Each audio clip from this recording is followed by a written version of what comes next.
नमस्कार साथियों, मैं प्रखर आपका इस यूट्यूब चैनल में बहुत-बहुत स्वागत करता हूँ। आज के इस वीडियो में हमें हिस्ट्री का यानी इतिहास का आपके मौर्य वंश से संबंधित जितने भी प्रश्न आपके यूपी टेबल ऐसे एग्जाम पेट में पूछा जाएगा, उसको जो आज इस वीडियो में वो डिस्कस करने वाले हैं। समझने वाले हैं जितने भी प्रश्न आपके इस एग्जाम में बन सकते हैं मौर्य वंश से संबंधित, उस चीज़ को हम आज इस वीडियो में समझेंगे। तो आइए अपना लेक्चर हम शुरू करते हैं और हाँ, इसका जो पीडीएफ होगा वो आपको टेलीग्राम पे मिल जाएगा और टेलीग्राम की जो लिंक है वो डिस्क्रिप्शन बॉक्स में दे दी गई है। तो वहाँ से आप free of cost PDF download कर सकते हैं, ठीक है? आइए अपना लेक्चर शुरू करते हैं हम और इसमें देखते हैं पहले जो आपका क्या है मौर्य वंश, ठीक है? तो मौर्य वंश का प्रश्न देखिए, प्रश्न से पहले जो है थोड़ा-सा इसमें 1 सेकंड चलिए प्रश्न देखिए, प्रश्न में क्या है? पहला प्रश्न आपके सामने है और इसका आंसर आप लोग दीजिए कि मौर्य साम्राज्य के शासकों का कालक्रम क्या है? तो पहले आपको कालक्रम बताना है कि सबसे पहले इसमें से कौन से जो है मौर्य साम्राज्य फिर कौन से शासक आए। आप चंद्रगुप्त सबसे पहले आए या फिर अशोक सब उसके बाद फिर बिंदुसार या फिर अशोक फिर चंद्रगुप्त और फिर बिंदुसार और फिर चंद्रगुप्त फिर बिंदुसार या अशोक या फिर बिंदुसार अशोक और फिर चंद्रगुप्त। तो इसका जो राइट आंसर है वो क्या होने वाला है?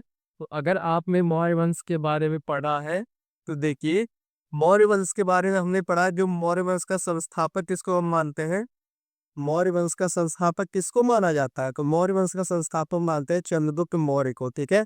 किसको मानते हैं? चंद्रगुप्त मौर्य को मानते हैं। और चंद्रगुप्त मौर्य जो है इन्होंने स्थापना की थी किसकी? मौर्य वंश की, ठीक है? किसकी सहायता थे? तो उनके जो गुरु थे उसका नाम क्या था? चाणक्य नाम था, ठीक है? क्या नाम था? चाणक्य नाम था। और किसको हराया था इन्होंने? तो इन्होंने हराया था घनानंद को। किसको हराया था? घनानंद को हराया था, जो कि नंद वंश के अंतिम रूलर भी है, ठीक है? नंद वंश के अंतिम रूलर है। इनको जो है चाणक्य की सहायता से चंद्रगुप्त मौर्य ने हराया था और एक नए वंश की स्थापना की थी जिसको बोला गया मौर्य वंश, ठीक है? तो सबसे पहले तो कौन आएंगे? चंद्रगुप्त मौर्य आएंगे। तो देखिए कहाँ पे चंद्रगुप्त मौर्य, यहाँ पे सबसे पहले है फिर यहाँ पे सबसे पहले। ये दोनों आंसर ऐसे ही गलत हो गया। उसके बाद देखिए फिर उसके बाद हम क्या देखेंगे इसमें? उसके बाद देखिए चंद्रगुप्त मौर्य की जो पुत्र है, ठीक है? चंद्रगुप्त मौर्य के जो पुत्र है उनका नाम क्या है? तो उनका नाम अगर देखेंगे आप तो उनके पुत्र का नाम है बिंदुसार, ठीक है? उनके जो पुत्र का नाम क्या है? वो बिंदुसार में, ठीक है? और बिंदुसार के पुत्र जो है उनका नाम क्या होता है? उनका नाम होता है अशोक, ठीक है? तो ये कालाक्रम भी होगा वो सही होगा। तो सबसे पहले चंद्रगुप्त मौर्य आएंगे, उसके बाद फिर बिंदुसार आएंगे, फिर अशोक आएंगे। तो जो सबसे पहले चंद्रगुप्त मौर्य है फिर अशोक आ गया, नहीं ये गलत आंसर हो जाएगा। चंद्रगुप्त मौर्य के बाद उनके बेटे बिंदुसार और फिर उनके बेटे जो है अशोक, ये राइट आंसर होगा इसका। तो समझ में आया आपको? एक ही जो है प्रश्न में आपको चंद्रगुप्त मौर्य के बारे में भी, बिंदुसार के बारे में भी और अशोक के बारे में चीजें बताइए आपको, ठीक है? अच्छा, इनका टाइम पीरियड कब से कब तक का रहता है? तो ये जो है आप देखिए 322 से लेकर जो है 297, ठीक है? इतने टाइम पीरियड तक कौन रहता है? चंद्रगुप्त मौर्य रहते हैं। ये टाइम पीरियड इनका है, तो याद रखिएगा। उसके बाद बिंदुसार आते हैं, तो बिंदुसार का जो टाइम पीरियड होता है वो 298 से लेकर 273 तक जो है इनका टाइम पीरियड होता है। और उसके बाद का जो टाइम पीरियड आता है वो किसका होता है? अशोक का होता है। तो क्लियर है? आगे बढ़े। अगला प्रश्न देखिए क्या है? अशोक के अभिलेखों के अनुसार अशोक के राजा बनने के कितने वर्ष बाद कलिंग युद्ध हुआ था? अच्छा, तो पहले ये बताइए अशोक राजा कब बने थे? इसकी जानकारी पहले दीजिए अशोक के बारे में। अशोक जो है किसका पुत्र था? अशोक जो है जो सम्राट अशोक थे वो किसके पुत्र थे? तो वो बिंदुसार के पुत्र थे, ठीक है? वो किसके पुत्र थे? बिंदुसार के पुत्र थे। और उसके बाद फिर ये राजा कब बनते हैं? ये राजा बनते हैं 269 में, ठीक है? 269 ईस्वी में ये क्या बनते हैं? राजा बनते हैं। और ईस्वी ईसा 4 में, ठीक है? तो 69 ईसा तो वे क्या बनते हैं? राजा बनते हैं। और अपने राज्याभिषेक के जो है कितने वर्ष बाद? 8 वर्ष बाद, ठीक है? 8 वर्ष बाद जो है क्या होता है? कलिंग युद्ध होता है। 8 वर्ष बाद कलिंग युद्ध होता है। तो कितने में होता है वो? आपका 261 में। 261 ईसा पूर्व में क्या होता है? कलिंग वार होता है। और कलिंग वार के का जो ये बताया गया कितने वर्ष बाद कलिंग युद्ध लड़ा? तो कितने वर्ष बाद? 8 वर्ष बाद, ठीक है? 8 वर्ष बाद इन्होंने क्या लड़ा? युद्ध लड़ा था, कलिंग युद्ध लड़ा था, जिसके बाद से वो उन्होंने अपना जो युद्ध था उसको त्याग दिया था और धर्म के प्रति जो है बौद्ध धर्म को अपना लिया था। ठीक है। अशोक किसके पुत्र थे? बिंदुसार के पुत्र। अच्छा, राजा बनने से पहले ये कहाँ के जो है राज्यपाल थे? ये प्रश्न भी आपसे एग्जाम में पूछा जाता है। तो राजा बनने से पहले ये जो है उज्जैन के राज्यपाल थे। ठीक है, कहाँ के? उज्जैन के राज्यपाल थे। क्लियर है? तो इसका जो राइट आंसर होगा वो 8 होगा। इसका स्क्रीनशॉट अगर आप लेना चाहें तो ले लीजिए। आगे बढ़ते हैं हम फिर। ठीक है, आगे देखिए अगला प्रश्न क्या है। अ, एक सेकेंड। ये देखिए अशोक के शिलालेखों के बारे में, अशोक के बारे में जान लीजिए। अशोक के बारे में क्या क्या चीजें हैं देखिए। अशोक के शिलालेखों में सम्राट अशोक ने स्वयं को किस नाम से बोला है? द्विल नाम प्रिय, देवनाम प्रिय से और प्रियदर्शी, इन दोनों नाम से जो है उल्लेख मिलता है किसका? सम्राट अशोक का। और अशोक अपने शिलालेखों के माध्यम से लोगों से प्रत्यक्ष संबंध बनाने वाला पहला राजा था। ये प्रश्न भी आपसे कई बार पूछा गया है कि अपने शिलालेखों के माध्यम से लोगों से प्रत्यक्ष संबंध बनाने वाला पहला राजा कौन था? तो वो सम्राट अशोक थे। ठीक है। अशोक के शिलालेख जो है मौर्य साम्राज्य द्वारा चट्टानों और स्तंभों पर किए गए 33 शिलालेख है बने, वैसे 33 से 40 शिलालेख जो है इसके मिले हैं लगभग। ठीक है। धार्मिक विचार और अभ्यास के बारे में संदेश देने के लिए या बड़े पैमाने पर सम्राट द्वारा जनता की उद्घोषणा थी। मतलब इन्होंने कई शिलालेखों पे जो है अपने विचारों को और जो इनके द्वारा उपदेश थे उसको जो है शिलालेखों के माध्यम से जनता तक ये पहुंचाने का काम कर रहे थे। इनके इस शिलालेख के वो पूरे अफगानिस्तान, पाकिस्तान, भारत, नेपाल और बांग्लादेश में थे। और अशोक के अभिलेख जो 4 प्रकार के होते थे वो इस प्रकार थे कुछ। प्रमुख शिलालेख, ल लघु शिलालेख, प्रमुख स्तंभ और फिर प्रमुख स्तंभ शिलालेख। ठीक है? तो इस तरीके से था। क्लियर है? आगे बढ़े। आगे देखिए, जो मौर्य वंश था, मौर्य वंश के बारे में थोड़ा बहुत जान लीजिए क्या चीजें हैं। देखिए, मौर्य वंश की स्थापना किसके की थी? अशोक के दादाजी ने की थी, यानी चंद्रगुप्त मौर्य जी ने किया था। ठीक है। चंद्रगुप्त मौर्य ने क्या किया था? मौर्य वंश की स्थापना की थी। चंद्रगुप्त मौर्य का 321 ईसा पूर्व में नंद वंश के अंतिम शासक धनानंद को हराया था। और मौर्य साम्राज्य की राजधानी थी वो क्या थी? मगध थी। ठीक है।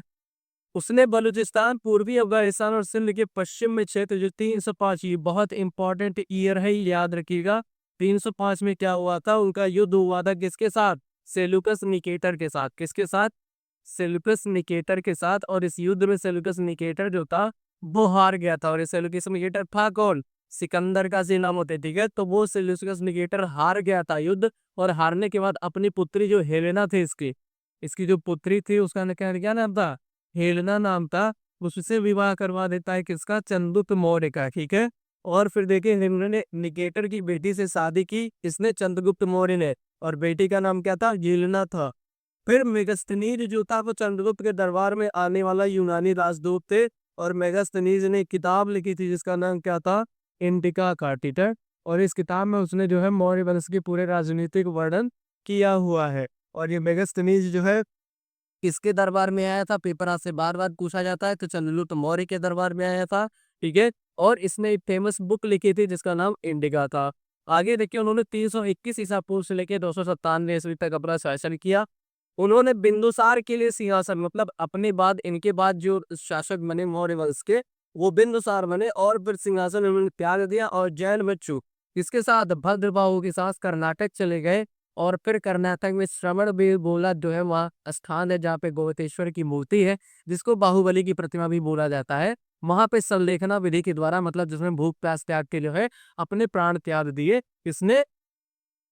चंद्रगुप्त मौर्य ने। तो आपसे प्रश्न ये भी पूछा जाता है कि वह कौन सा मौर्य वंश का शासक था जिसमें जैन धर्म का पालन करते हुए संलेखना विधि के द्वारा अपने प्राण त्याग दिए थे? तो उसका प्रश्न का आंसर भी आपका क्या होगा? चंद्रगुप्त मौर्य होगा। ठीक है। आगे बढ़े। अगला प्रश्न आगे देखिए, आगे क्या है। अगला प्रश्न देखिए क्या है। अशोक का अंतिम युद्ध कौन सा था? तो अंतिम युद्ध अशोक का कौन सा था ये भी बताइए। अशोक ने जो है एक युद्ध लड़ा, जो कलिंग का युद्ध। और कब लड़ा ये? 261 ईस्वी में। ठीक है, ईसा पूर्व में। और इसके बाद जो है उसने पूरी तरीके से युद्ध को, यानी कि जो है मारपीट, लड़ाई झगड़ा पूरी तरीके से त्याग दिया। और धर्म के प्रचार प्रसार में वो पूरी तरीके से लग गए। ठीक है। अगला आंसर देखिए, मौर्य वंश का अंतिम शासक कौन था? तो मौर्य वंश का अंतिम शासक इसमें से अशोक, बिंदुसार, पुष्यमित्र, इसमें से जो अंतिम शासक था वो बृहदत्त था। ठीक है। बृहदत्त को जो है उसके सेनापति जो थे, जिसका सेनापति का क्या नाम था? इसके सेनापति का नाम था पुष्यमित्र शुंग। ठीक है। इसके सेनापति का नाम था पुष्यमित्र शुंग। इसने क्या किया? इसने जो है इसको बृहदत्त को मार दिया। और मारने के बाद एक नए डायनेस्टी की, एक नए वंश की स्थापना की, जिसको शुंग वंश बोला जाता है। ठीक है, तो मौर्य वंश का जो अंतिम शासक था वो कौन सा था? बृहदत्त था। आगे बढ़े, अगला प्रश्न देखिए। अगला प्रश्न क्या है? कलिंग युद्ध किस वर्ष में हुआ था? अच्छा, कलिंग युद्ध किस वर्ष में हुआ था? बार बार अभी आपसे बता दिया गया कि किस वर्ष में हुआ था? 261 ईस्वी में हुआ था। ठीक है, ये राइट आंसर है इसका। अगला प्रश्न देखिए, मौर्य साम्राज्य की राजधानी क्या थी? तो मौर्य साम्राज्य की राजधानी क्या थी? पाटलिपुत्र, वैशाली, इंद्रप्रस्थ या कुशीनगर? इसके जब अशोक थे, अशोक के पहले जो उसकी राजधानी हुआ करती थी वो मगध हुआ करती थी। ठीक है, सॉरी, हाँ, मगध हुआ करती थी। उसके बाद जब अशोक आया तो उसने पहली बार जो है पाटलिपुत्र को क्या अपनाया? राजधानी बनाया। को इसका जो राइट आंसर होगा वो क्या होगा? पाटलिपुत्र होगा। अगर मगध इसमें होता तो फिर ये पाटलिपुत्र नहीं दिया होता, मगध को हम राइट आंसर मार्क करते। लेकिन यहाँ पे पाटलिपुत्र दिया हुआ है, जिसको पहली बार अशोक ने इसको राजधानी बताई थी, तो ये इसका राइट आंसर होगा। ठीक है, आगे बढ़े। अगला प्रश्न देखिए क्या है। अगला प्रश्न है, इंडिका जिसमें मौर्यकालीन भारत का उल्लेख मिलता है, ये किसके द्वारा लिखा गया? तो किसके द्वारा लिखा गया? ये मेगास्थनीज के द्वारा लिखा गया, पायार के द्वारा लिखा गया, हिंसाई के द्वारा लिखा गया, या फिर इनमें से कोई लेख? हिंसाई किसके शासनकाल में आया था? हर्षवर्धन के शासनकाल में। ठीक है, किसके शासनकाल में? हर्षवर्धन। पायान किसके आया था? चंद्रगुप्त द्वितीय। और ये चंद्रगुप्त जो द्वितीय है, ये किसमें था? ये गुप्त वंश का रूलर है, तो कंफ्यूज नहीं होना है, ये गुप्त वंश का रूलर है। ठीक है, इसका जो राइट आंसर होगा ये इन मेगास्थनीज होगा। मेगास्थनीज ने क्या किताब लिखी थी? इंडिका लिखी थी। इसने भारत को जो है 7 वर्डों में विभाजित किया था। कितने वर्डों में? 7 वर्डों में विभाजित किया था, तो ये इसका राइट आंसर है। अगला प्रश्न देखिए, चाणक्य का अन्य नाम क्या है? चाणक्य को हम किस अन्य नाम से जानते हैं? तो भद्रस्वामी के नाम से जानते हैं, विष्णुगुप्त के नाम से, या राजशेखर, या विशाखदत्त? जो इसका राइट आंसर होगा वो विष्णुगुप्त होगा। ठीक है, विष्णुगुप्त हो गया या कौटिल्य हो गया। ठीक है, विष्णुगुप्त हो गया या कौटिल्य हो गया, या फिर भारत का मैकियावेली अगर आपसे पूछा जाए तो ये किसको बोला जाता है? ये भी इन्हीं को बोला जाता है, भारत का मैकियावेली। ठीक है, भारत का मैकियावेली भी किसको बोला जाता है? तो ये इन्हीं को बोला जाता है, चाणक्य को। तो इसका राइट आंसर भी होगा। अच्छा, विशाखदत्त जो है किसने क्या लिखा था? इन्होंने इन्होंने लिखा था मुद्रा राक्षस। ठीक है, क्या लिखा था? मुद्रा राक्षस। तो ये चीजें इंपॉर्टेंट है आपके लिए, दिमाग में याद रखिएगा। जो इसका राइट आंसर होगा वो विष्णुगुप्त होगा। आगे बढ़े, अगला प्रश्न देखिए। नेक्स्ट प्रश्न क्या है? अगला प्रश्न देखिए, वह शासक कौन था जिसने राज सिंहासन पर बैठने के लिए अपने बड़े भाई सुसीम की हत्या कर दी थी? अच्छा, ये बताइए, सुसीम की हत्या कर दी थी। अच्छा, बिंदुसार का जब हम पढ़ते हैं बिंदुसार के बारे में, तो बिंदुसार के समय पे क्या हुआ था? तक्षशिला में जो है विद्रोह हुआ था। कहाँ पे? तक्षशिला में। ठीक है, तक्षशिला में विद्रोह हुआ था। और वो तक्षशिला के विद्रोह को वो कितनी बार हुआ था? 2 बार हुआ था। कितनी बार? 2 बार हुआ था। तो एक बार जो है जो बिंदुसार था, एक बार किसको भेजता है यहाँ पे? एक बार वो भेजता है अपने बड़े बेटे सुसीम को। ठीक है, अपने जो बड़े बेटे है उसको सुसीम को भेजता है। तो वो जो है एक बार विद्रोह को शांत करता है, लेकिन वो पूरी तरीके से शांत नहीं कर पाता है। फिर दूसरी बार वो भेजता है किसको? अशोक को भेजता है। ठीक है, दूसरी बार किसको भेजता है? अपने छोटे बेटे अशोक को। मतलब ये सुसीम और अशोक दोनों क्या थे? ये भाई थे दोनों। ठीक है, तो ये दोनों जब भाई थे तो अपने बड़े भाई सुसीम की हत्या किसने की थी? अशोक ने अपने बड़े भाई सुसीम की हत्या की थी। और फिर वह शासक बना था, राज सिंहासन बना था, मौर्य वंश का राजा बना था। तो इसका जो राइट आंसर है वो क्या होगा? अशोक होगा। ठीक है, क्या होगा? अशोक होगा। क्लियर है? आगे बढ़े। निम्न में से सम्राट अशोक की वह पत्नी कौन थी जिसने उसको प्रभावित किया था, सबसे ज्यादा प्रभावित किया था? इस तरीके से भी प्रश्न पूछा जाता है। तो जो इसका राइट आंसर होगा ये कालुआकी होगा। ये इसका सही आंसर होगा, और ये कई बार आज से प्रश्न में पूछा गया है। और ये सब प्रीवियस के क्वेश्चन ही है जो मैं आपके साथ यहाँ पे करवा रहा हूँ। तो इम्पोर्टेंट है सभी प्रश्न। अब तो ये मत सोचिएगा कि ये कैसा प्रश्न है, ये पीछा नहीं में नहीं जाएगा। तो ये पूछा हुआ ही प्रश्न है कि उनमें से किस पत्नी ने जो है उनको सबसे सर्वाधिक प्रभावित किया? तो कारुआकी ने किया था। क्लियर है? आगे बढ़े। अगला प्रश्न देखिए क्या है। अगला प्रश्न है, निम्न में से वह व्यक्ति कौन है जिसका नाम देवनाथ प्रियदर्शी था?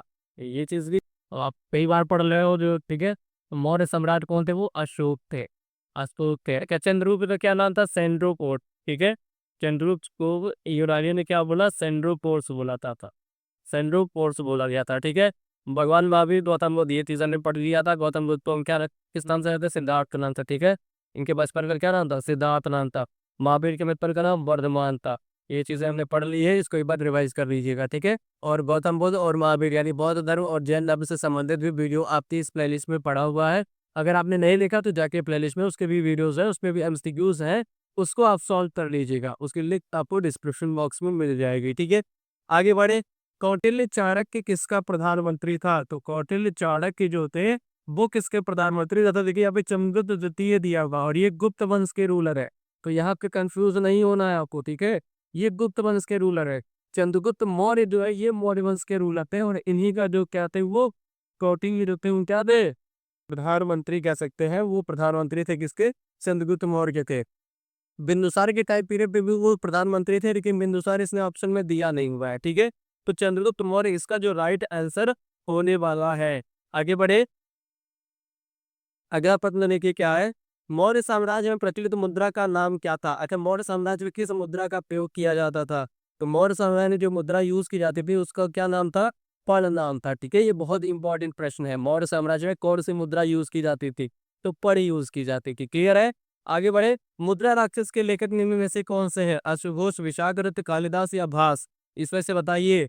इसके जो राइट आंसर होगा वो विशाखदत्त हो गए, जो राइट आंसर है विशाखदत्त है। अच्छा, कालिदास के द्वारा क्या लिखा गया? मालविकाग्निमित्र। ये भी आपसे कई बार पेपर में पूछा गया, मालविकाग्निमित्र। मालविकाग्निमित्र ये कई बार आपसे पेपर में पूछा गया है, ठीक है। मालविकाग्निमित्र किसके द्वारा लिखा गया है? तो कालिदास जी के द्वारा लिखा गया है। आगे बढ़े, आगे देखिए अगला प्रश्न क्या है। अगला प्रश्न, मेगास्थनीज की पुस्तक का नाम क्या है? कई बार प्रश्न हो गया और ये आपको याद भी अब हो गया होगा मेरे ख्याल से, जो है मेगास्थनीज की पुस्तक क्या है? उसकी पुस्तक का नाम क्या है? इंडिका है, ठीक है। उनकी पुस्तक का क्या नाम है? इंडिका है। अशोक के शिलालेखों में प्रयुक्त भाषा है, अशोक के कितने शिलालेख है जो चुके? कुल 24 जो 14 शिलालेख जो इंपॉर्टेंट है, बाकी ऐसे जो 24 से लेके 40 तक शिलालेख उसके हैं, जिसमें 14 से इंपॉर्टेंट है। तो उसके जो शिलालेख है वो किस भाषा में है? तो वो प्राकृत भाषा में है, ठीक है। किस भाषा में है? प्राकृतिक भाषा में है। प्राकृत है, ब्राह्मी है, कहीं पे खरोष्ठी लिपि में भी है, कहीं पे अरमाई की लिपि में है, बट ज्यादातर जो के शिलालेख है वो किस भाषा में है? प्राकृत भाषा में है, क्लियर है। आगे बढ़े, अगला प्रश्न देखिए, अगला प्रश्न क्या है। मेगास्थनीज ने भारतीय समाज को कितनी श्रेणियों में या कितने वर्णों में विभाजित किया है? तो इसका जो राइट आंसर होने वाला है वो 7 श्रेणियों में विभाजित किया है। इसमें से आपके ब्राह्मण थे, क्षत्रिय थे, वैश्य थे, शूद्र थे, उसके बाद शिकारी थे, ठीक है। इस तरीके से करके उन्होंने 7 बार में जो है विभाजित किया है। तो इसका जो राइट आंसर होगा वो क्या होगा? 7 होगा। पाटलिपुत्र को किस शासक ने सर्वप्रथम अपनी राजधानी बताई? तो अभी मैंने बताया आपको, पाटलिपुत्र को सबसे पहली बार राजधानी जो किसने बनाई थी? तो वो अशोक महान या सम्राट अशोक ने बनाई थी, ठीक है। अशोक ने बनाई थी या सम्राट अशोक ने बनाया था। अशोक नाम इनका कहाँ पे मिलता है? तो जो इनका मास्की अभिलेख है, ठीक है, का जो मास्की अभिलेख है वहां पे सबसे पहली बार जो है अशोक का अशोक नाम जो है मिलता है।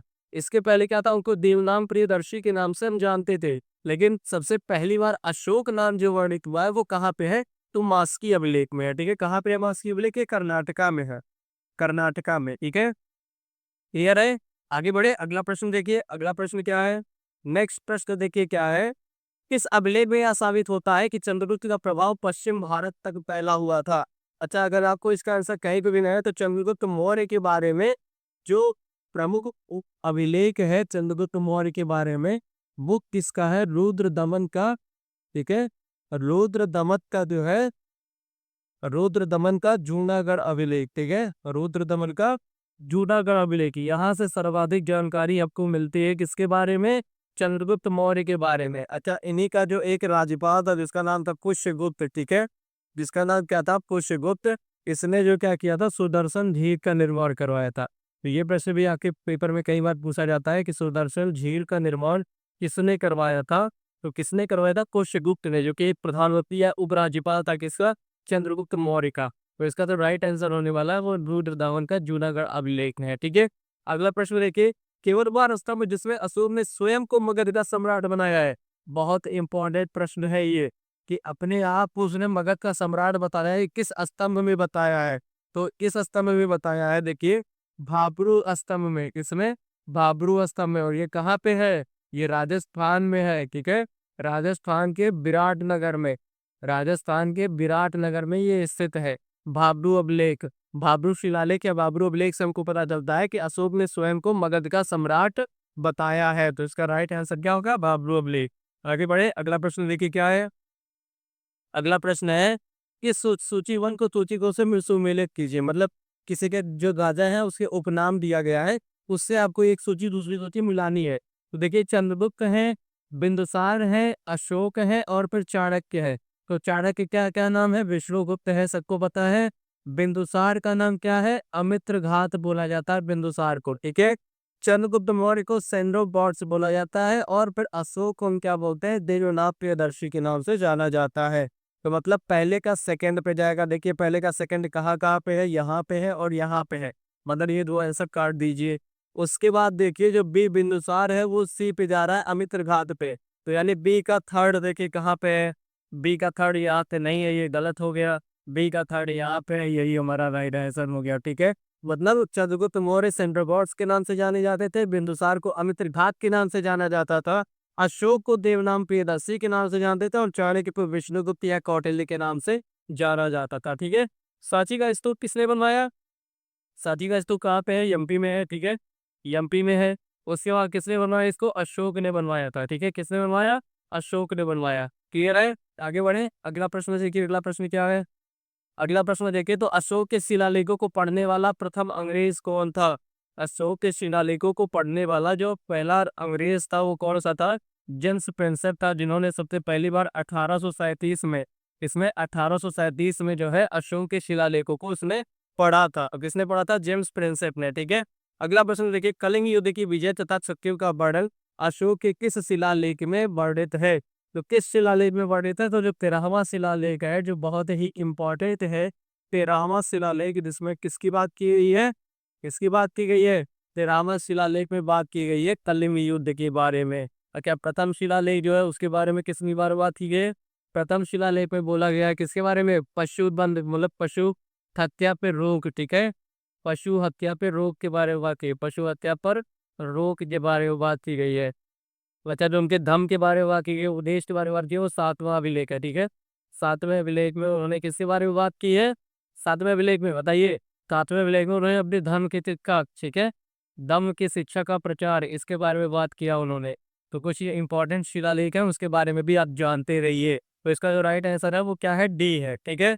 आगे बढ़े। अगला प्रश्न देखिए, अगला प्रश्न क्या है? अशोक के अधिकांश अभिलेख किस भाषा व लिपि में मौजूद है? तो किस भाषा में व लिपि में? तो भाषा प्रकृति है और लिपि जो है वो ब्राह्मी है। ये इसका राइट आंसर है, ठीक है। भाषा जो है वो प्राकृत भाषा है और जो लिपि है वो ब्राह्मी लिपि में है। कहीं कहीं भी आपको अरेमाइक या फिर जो खरोष्ठी लिपि में देखने को मिलता है, लेकिन अधिकांश जो अभिलेख है वो किस भाषा में है?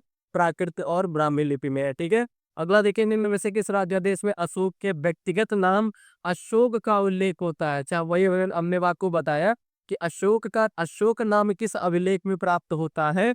तो किसमें? तो देखिए मास्की में, ठीक है। मास्की में, मास्की अभिलेख जो कि कर्नाटक में है, वहां से हमको प्राप्त होता है कि अशोक का जो नाम है वो अशोक ही है। रुमेनदेही किसके बारे में था बताइए? रुमेनदेही अभिलेख ये किसका है? रुमेनदेही, बताइए इसका आंसर आप लोग कमेंट बॉक्स में ऐसा करिए जल्दी से। तब तक आगे बढ़े। अगला बढ़िए, आगे अगला प्रश्न देखिए क्या है? अशोक ने अपने राजभिषेक के चौथे वर्ष में निदोक के प्रभाव से प्रभावित होकर किससे बौद्ध धर्म की दीक्षा ली थी? ऐसा ये प्रश्न भी कई बार पूछा गया है कि अशोक ने बौद्ध धर्म की दीक्षा किससे प्राप्त की थी। तो ये प्रश्न भी आप इम्पोर्टेंट है, याद रखिएगा, उपगुप्त से, ठीक है। किससे बौद्ध धर्म की दीक्षा ली थी? तो उपगुप्त से इन्होंने ली थी। अगला प्रश्न देखिए, किस मौर्य सम्राट ने एक विदेशी राजा सीरिया के एंटियोकस से अंजीर, शराब और दार्शनिक को भारत भेजने का आग्रह किया था? अच्छा, इन्हीं के दरबार में एंटियोकस का जो राजदूत था, जिसको ने डाइमेकस नाम था, ठीक है, डाइमेकस नाम था, वो जो आया था। और फिर एक जो है आपका मिस्र का, ठीक है, मिस्र के जो शासक थे जिसका नाम टॉलमी था, उन्होंने भी अपना जो है एक क्या बोलते हैं उसको, तो उसने भी अपना एक राजदूत भेजा था जिसका नाम क्या था? डायनेसियस, ठीक है। डायनेसियस, जिसको उन्होंने भेजा था उनके राज दरबार में। तो किसके राज दरबार में इन दोनों को भेजा था? तो बिंदुसार के राज दरबार में, ठीक है। और बिंदुसार ने डिमांड की थी किसकी? अंजीर, शराब और दार्शनिक की। तो फिर वहां से सीरिया के जो राजा थे, जो शासक थे एंटियोकस, उन्होंने अंजीर और शराब तो भेज दिया था, लेकिन दार्शनिक के लिए उन्होंने बोला कि ये हमारे यहाँ व्यापार की चीज नहीं है, ठीक है। वायु भी चीज आपको क्लियर होगी। सर राइट आंसर है वो बिंदुसार होगा। आगे बढ़े। अगला तो चीज क्या है? अगला देखिए, अगला प्रश्न, बिंदुसार की मृत्यु के समय अशोक एक प्रांत का गवर्नर था। किस प्रांत का गवर्नर था? अशोक जो है गद्दी पर आने से पहले, सिंहासन से आने से पहले किस राज्य का गवर्नर था? तो इसका राइट आंसर जो होगा वो क्या होगा, वो उज्जैन होगा। ठीक है, उज्जैन किसकी जो राजधानी थी, किस महाजनपद की, तो अवंती की राजधानी थी। किसकी, अवंती की राजधानी थी। क्लियर है। तक्षशिला किसकी थी, गांधार की थी। ठीक है, तक्षशिला किसकी थी, गांधार की थी। कोसली किसकी थी बताइए, कोसली, कोसली किसकी राजधानी थी, इसका आंसर भी आप लोग बताइए जल्दी से। कोसली और फिर सुवर्णगिरी, दोनों का आंसर आप लोग कमेंट बॉक्स में करिए, किस महाजनपद की राजधानी थी। अगला प्रश्न देखिए, किस शिलालेख में अशोक ने घोषणा की कि यह सभी मनुष्य मेरे बच्चे हैं।